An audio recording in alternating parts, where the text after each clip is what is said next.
Hello, everybody. I hope you all are doing very well. So am I. आज का जो अपना topic रहेगा वो रहेगा बेसिक्स ऑफ एएफएम। गाइस, जब भी अपन कोई नई चीज चालू करते हैं तो अपने को उसका बेसिक्स जानना बहुत जरूरी होता है, ताकि अपन आगे जो भी कॉम्प्लेक्सिटीज है, जो भी डिफिकल्ट कॉन्सेप्ट्स होंगे, उसको अपन बेसिक्स में ही ना उलझ के अच्छे से समझ पाए। सो ये वीडियो उतना ही रिलेवेंट और इम्पोर्टेंट है जैसे बाकी सारे एएफएम के चैप्टर्स हैं। सो एकदम क्लियरली और शांति से देखिएगा इसको। So first part of this chapter is income statement and balance sheet analysis. कोई भी चार्टर्ड अकाउंटेंट से एक बेसिक ये एक्सपेक्टेशन होती है कि he could read income statement and balance sheet. Read I mean interpret. यहाँ पे जो इनकम स्टेटमेंट और बैलेंस शीट है, that is purely AFM purpose, which is cost and profit oriented purpose। तो इसको नॉर्मल बैलेंस शीट और income statement से link मत करना। सो फर्स्ट जो चीज आता है वो है इनकम स्टेटमेंट। इनकम स्टेटमेंट की सबसे पहली स्टार्टिंग पॉइंट होती है सेल्स पब्लिक रेवेन्यू। हाँ, इस इनकम स्टेटमेंट को आप एक टी शेप ट्रेडिंग अकाउंट करके इमेजिन कीजिएगा और एकदम फील से पढ़िएगा सारे वर्ड्स, एकदम फीलिंग लेके। वो वाली फीलिंग नहीं, इधर आओ, इनकम स्टेटमेंट वाली फीलिंग। ठीक है, तो स्टार्टिंग पॉइंट अपना सेल्स और revenue.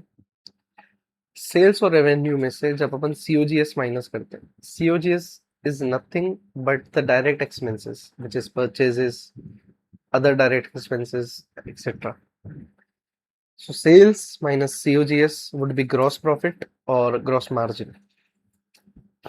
Next, T shape trading account में थोड़ा नीचे आइए तो अपने को असेट ऑफ इनडायरेक्ट एक्सपेंसेस मिलेंगे। उसमें जो सबसे प्राइमरी आते हैं which is admin overheads, selling overheads, other general overheads and etc etc। The expenses which are important for the operations of the business is known as operating expenses, these expenses। So gross profit में से when we subtract operating expenses, we get earning before interest and taxes, PBIT, operating profit, operating income and operating margin। Then अब EBIT या पिबिट में से जब अपन interest expenses minus करते हैं तो अपने को मिलता है earnings before tax, profit before tax and taxable income.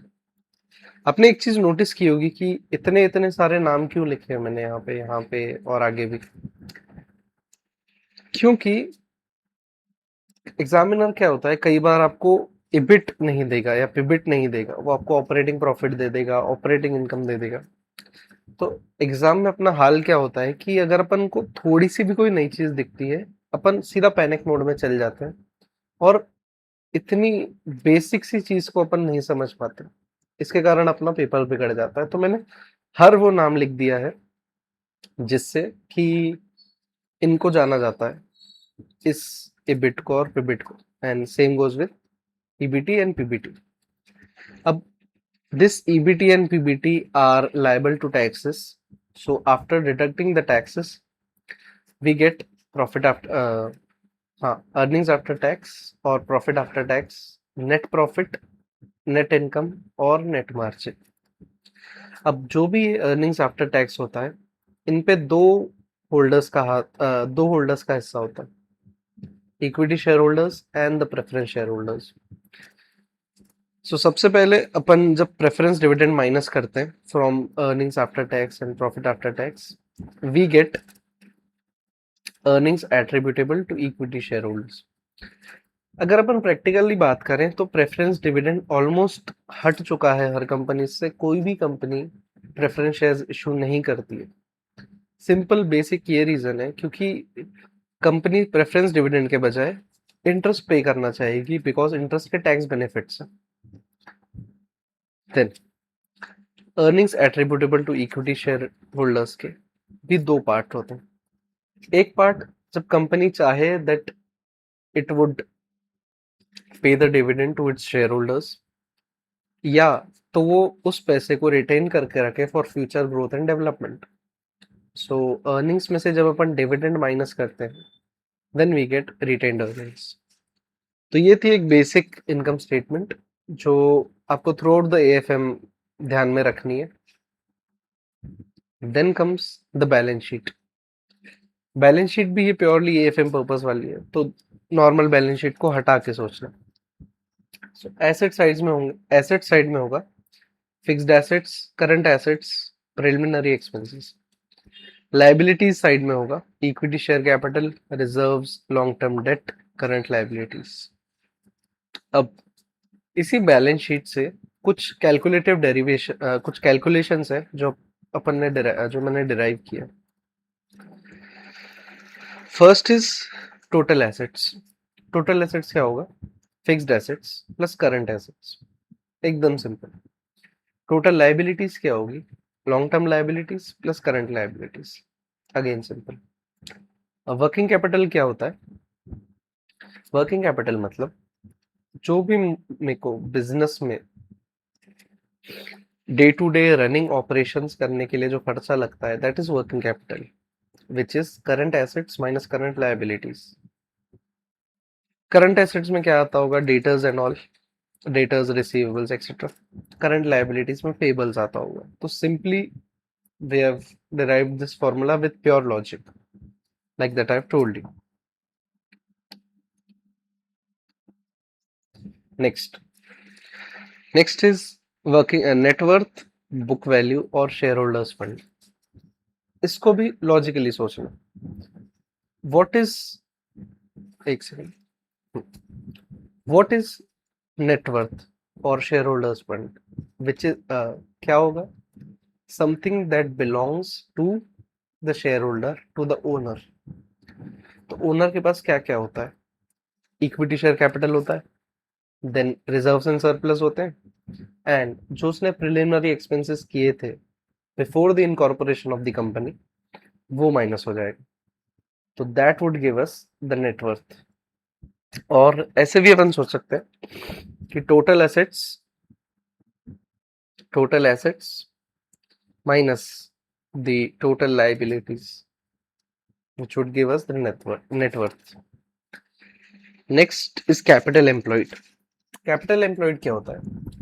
Guys, जब भी कोई इंसान धंधा करता है तो सबसे पहले वो एक चीज सोचता है कि मैंने जो लागत लगाई है वो कहाँ कहाँ से आएगी, या मेरे को जो लागत लगानी है वो कहाँ कहाँ से आएगी। दो टाइप से ही आएगी, एक होगी खुद का पैसा, एक होगा बाहर का पैसा। एक होती है घर वाली, एक होती है बाहर वाली। गंदी गंदी बातें नहीं करना, गंदी बातें। घर वाला पैसा मतलब मेरा खुद का पैसा, विच इज इक्विटी। बाहर वाला पैसा मतलब उधार का पैसा, which is debt. So total capital employed, again with the same logic, क्या होगा? Equity plus date. इक्विटी में क्या होता है? Share capital, reserves and surplus. Debt में क्या होगा? लॉन्ग टर्म बोरोइंग्स और जो प्रिलिमिनरी एक्सपेंसेस माइनस होंगे। It's simply capital employed. इसके और दो तरीके हैं, वो आप देख सकते हैं। देन जैसे ही कैलकुलेशंस डिराइव हुए हैं, एग्जैक्टली वैसे ही कुछ रेशियोज भी डिराइव हुए हैं from the balance sheet and the income statement. एकदम सिंपल रेशियोज है, एक एक करके अपन सीखेंगे, कोई दिक्कत नहीं। First is the GP ratio, gross profit ratio, which is gross profit divided by sales into 100। एक का लॉजिक बता देता हूँ, बाकी सबका एग्जैक्टली सेम है कि जो अपना ग्रॉस प्रॉफिट है, what percentage of sales is gross profit. Simply ये पता करने के लिए we have gross profit ratio. Then comes the COGS ratio, which is the direct expenses. So COGS divided by sales into 100। Operating profit ratio, operating profit क्या था, थोड़ा सा याद करो। Operating profit EBIT. So it is EBIT divided by sales into 100. Next, operating ratio. अब operating profit ratio और operating ratio में confuse नहीं होना। ऑपरेटिंग प्रॉफिट रेशियो मतलब EBIT to sales, operating ratio मतलब expenses, operating expenses plus the COGS। So formula ऐसा बनेगा, COGS plus operating expenses divided by sales into 100 is operating ratio. Next is net profit ratio, which is net profit divided by sales into 100. अब debt ratio और equity ratio. Debt ratio का मतलब ये होता है कि what is the percentage of my debt और how much the debt constitutes of my total capital employed, which is debt divided by debt plus equity. Equity ratio exactly same. How much is my equity in percentage, or how much does equity constitutes of the capital employed? एकदम simple है। अब आएगा debt equity ratio. अब sir आपने अभी तो बताया debt ratio ये है, इक्विटी रेशियो ये है, तो अब ये डेट इक्विटी क्या है समझना गाइस। ऊपर जो डेट और इक्विटी रेशियो था वो ये बता रहा था कि how much is the debt and how much is the equity of the total capital employed।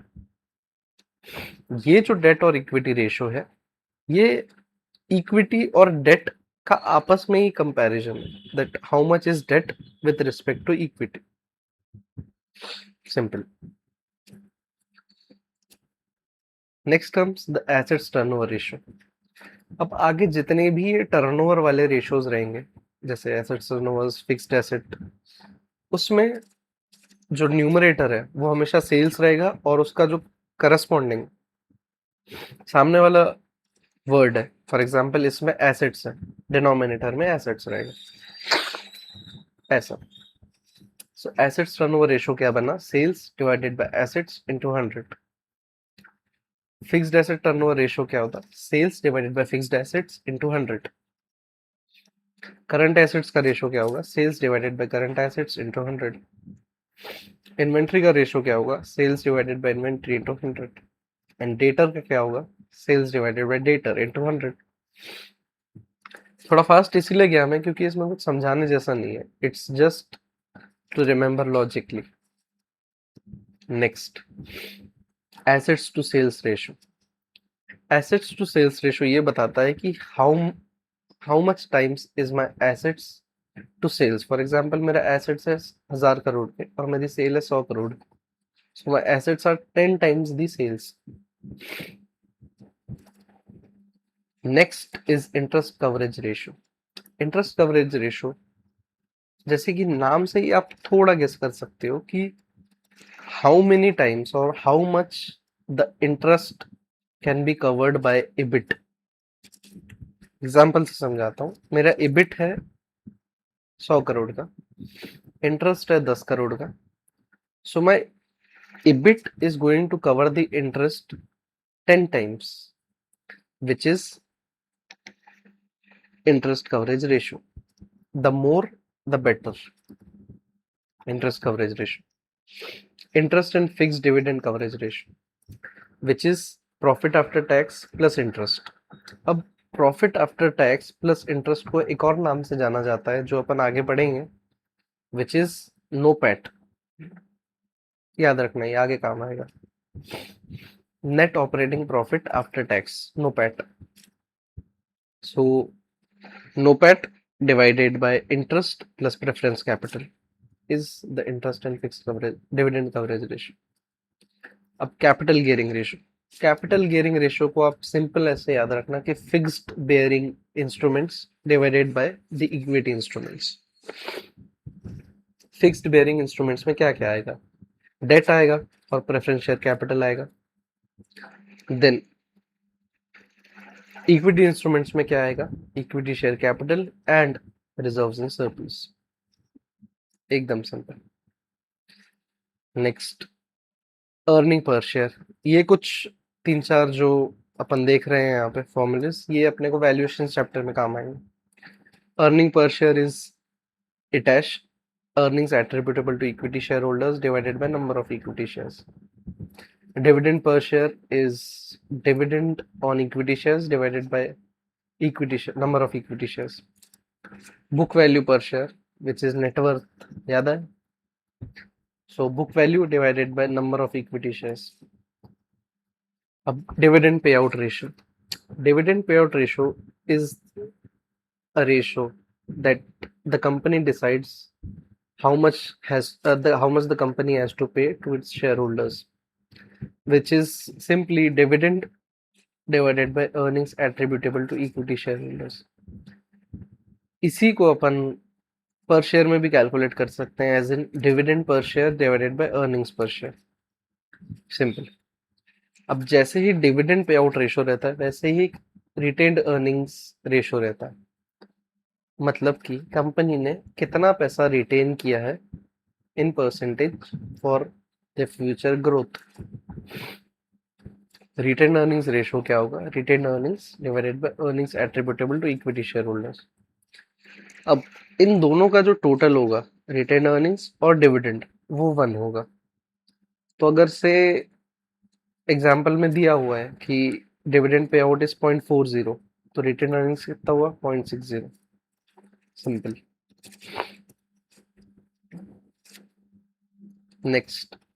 Next is dividend yield. Dividend yield मतलब how much dividend we have earned on with respect to market price per share. So dividend yield would be dividend per share divided by market price per share into 100. अब return on capital employed. इसको आप basically ऐसे ध्यान में रखना कि मैंने जो लागत लगाई, लागत मतलब कैपिटल. कैपिटल किन दो चीजों से कंप्राइज होता है? Equity plus debt. तो उस कैपिटल पे मेरे को कितना रिटर्न मिला. So return on capital employed would be earnings before interest and taxes divided by capital employed into 100 is return on capital employed. उसी तरह से there's one more thing, return on equity. अब इसका भी फॉर्मूला लॉजिकली सोचते हैं. Equity में equity holders का क्या रहता है? Share holders fund, reserves and surplus. तो वो दो को क्या नाम दिया था अपन ने? थोड़ा याद करो, इसी वीडियो में बताया, विच इज नेट वर्थ. अब earnings attributable to equity shareholders which belongs to equity shareholders divided by their net worth is return on equity. अपन इसको पर शेयर के बेसिस पे भी कैलकुलेट कर सकते हैं, which is earning per share divided by book value per share. Next is PE ratio. PE ratio is market price per share divided by earning per share.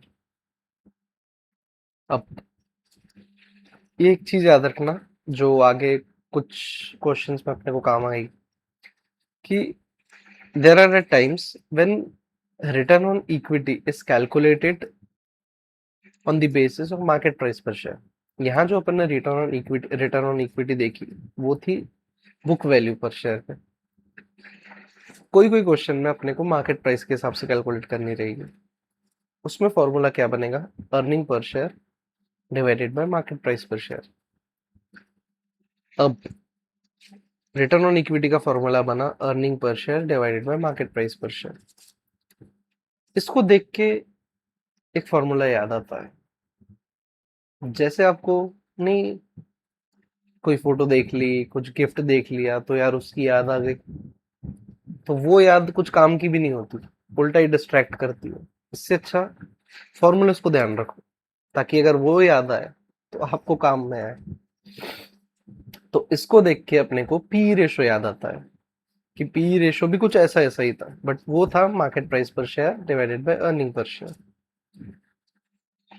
सो अगर अपन इस रिटर्न ऑन इक्विटी के फॉर्मूले को upside down करते हैं तो market price per share divided by earning per share होगा, which would be P ratio. और आरओई भी नीचे चला जाएगा, which would be 1 by ROE. So in few questions we have to calculate PE ratio through ROE, ROE, ROE नहीं, return on equity, क्योंकि maybe बी उसमें मार्केट प्राइस पर शेयर या अर्निंग पर शेयर मिसिंग हो सकता है, so we have to calculate PE ratio through this. Next, total market value of equity shares. Simply logically सोचना, number of equity shares into market price per share, simple. अब next is the most important concept of whole AFM. AFM जिस पे based है, अपन ये भी बोल सकते हैं, is time value of money. Sir time value of money क्यों जरूरी है, क्यों पढ़ना है हमको टाइम वैल्यू ऑफ मनी? एक एग्जांपल से बताता हूँ. टाइम वैल्यू ऑफ मनी क्या होता है कि पैसे की समय के साथ कीमत बदलती जाती है. एग्जांपल से बताता हूँ. मेरी एक गर्लफ्रेंड थी 8th क्लास में, तो मेरे को उसको उसके बर्थडे पे खुश करना था. तो मैंने सोचा कि एक चॉकलेट लेके जाता हूँ, कैडबरी की अच्छी वाली. 20 रुपए में मैंने वो चॉकलेट ली थी भाई. मैंने उसको दिया तो बहुत खुश हो गई भाई, चॉकलेट लाया मेरे लिए. फास्ट फॉरवर्ड टू नाउ, अगर मेरे को वही चॉकलेट दूं मैं, वो 20 रुपए वाली कैडबरी इतनी सी जो आती है, तो क्या वो खुश होगी? भाई खुश नहीं होगी, जूते मारेगी तुमको कि बर्थडे पे तू 20 रुपए की कैडबरी लाया. तो वही जो कैडबरी है, जो 20 रुपए की थी अच्छी वाली, वो अब मिनिमम 120, 150 उस रेंज में मिलती है. कैडबरी वही, but the value of money has changed over the course of time. अब टाइम वैल्यू ऑफ मनी यही होता है. अब टाइम वैल्यू ऑफ मनी के दो कॉन्सेप्ट्स होते हैं, which is future value and the present value. Future value तब यूज होता है when we have to find, for example, I have invested 1000 rupees at 10%. So what would be my future value after 1 year, after 2 years, after 3 years? So in those written concepts, we have to use future value. उसी तरीके से present value का मतलब ये होता है कि मेरे अगर मुझे 5 साल बाद से LIC के 10 लाख रुपए आने वाले, तो वो 10 लाख रुपए की आज क्या वैल्यू होगी, would be present value. As simple as that. अब फर्स्ट अपन पढ़ते हैं फ्यूचर वैल्यू. फ्यूचर वैल्यू क्या है कि आज का जो मेरा 1000 रुपए जो मैं इन्वेस्ट करने वाला हूँ, उसकी आगे फ्यूचर में क्या वैल्यू होगी, which is 1000 into 1.10, which would B 1100. 1.10 मतलब वही होता है 1000 प्लस 10%. बस लिखने का तरीका थोड़ा अलग होता है. Then after 2 years would be raised to the power 2. After 3 years would be raised to the power 3. So अगर आप फॉर्मूला वाइज याद रखना चाहो तो present value into 1 + r raised to the power t. r is rate of interest, t is time duration. Next is present value, कि कल के मेरे 100 रुपए की आज क्या वैल्यू होगी, is present value. For example, मेरे को 1100 रुपए मिलने वाले हैं 1 साल बाद, तो उस 1 साल बाद के 1100 की आज क्या वैल्यू होगी, that would be 1100 divided by 1.10. Simple. हाँ, ऐसे. So that would be my value at the year and, that would be my value at the year and 2, and that would be my value at the year and 3. Simply बस rest to the power में 1, 2 और 3 करते जाना. You would simply get the present values of the respective years. अब next अपन आते हैं एक important calculation पे, जो फाउंडेशन में मेरे को बहुत दहशत देता था, which is the dirty power calculation. अब dirty power calculation क्या होता है? कई बार पावर में ऐसे अजीब से नंबर्स होते हैं, जैसे 6 raised to the power 7/12। बहुत कम जगह होंगे, बट अगर है तो मैं आपको जरूर पढ़ाऊंगा। तो डर्टी पावर का बेसिकली अपने को कैलकुलेट करना रहेगा to arrive to solve the equation. तो उसके कुछ स्टेप्स है how to solve the equation. First जो रहेगा वो रहेगा, बेसिकली अपने को पंच इन करना है the base of the power, which is in our example is 6. Then press the under root 12 times. 6 लिख लिया अपन, then press the under root 12 times. You would be arriving at a certain figure. Subtract 1 from it, the third step. Multiply the remaining number जो -1 करने के बाद बचा है by the power. अपने case में पावर है 7/12, which is approximately 0.583. So we would be getting a certain figure. Then add 1 to it. जो अपन ने 1 सब्सट्रैक्ट किया था वापस 1 ऐड कर दो। Next multiply equal to 12 times. Multiply equal to in calculator multiply equal to 12 times, which would be sorry, ये सारी steps के बाद we would be getting our answer to the equation, dirty power equation. ये थे guys AFM के सारे basics जितने भी अपने को नेसेसरी है। अब बहुत सारे बेसिक्स ऐसे हैं जो चैप्टर स्पेसिफिक रहेंगे। फॉर एग्जांपल कैपिटल बजटिंग में जो कैश फ्लोज वगैरह रहेंगे वो चैप्टर स्पेसिफिक बेसिक्स रहेंगे। तो अपन जो भी चैप्टर स्पेसिफिक बेसिक्स हैं उनको उस पर्टिकुलर चैप्टर में देखेंगे। रीजन बीइंग कि उस चैप्टर में अगर उसको अपन थोड़ा इन डेप्थ इन डिटेल जाएंगे ताकि अपने को अपने माइंड में एकदम फिट बैठ जाए वो चीज। ये जो सारे बेसिक्स है ये पूरे एएफएम में काम आने वाले हैं। सो इसको 1-2 बार देखना पूरा, एंड मेक श्योर कि आप इस चैप्टर में इस सारे कैलकुलेशंस रेशियोज में एक अच्छी ग्रिप बना लें ताकि आगे के चैप्टर्स में आपको कोई भी समझने में या कोई भी चीज ग्रास्प करने में दिक्कत ना हो। ये वीडियो हर उस इंसान के साथ शेयर कीजिएगा जिसको एएफएम थोड़ा टफ लगता है या वो बेसिक्स में ही थोड़ा उलझा हुआ रहता है। तो ये वीडियो श्योरली उनको बहुत ज़्यादा हेल्प करेगा। एंड हर उस लव्ड वन के साथ शेयर कीजिएगा with whom for whom you want to say that he would clear the attempt in November 26.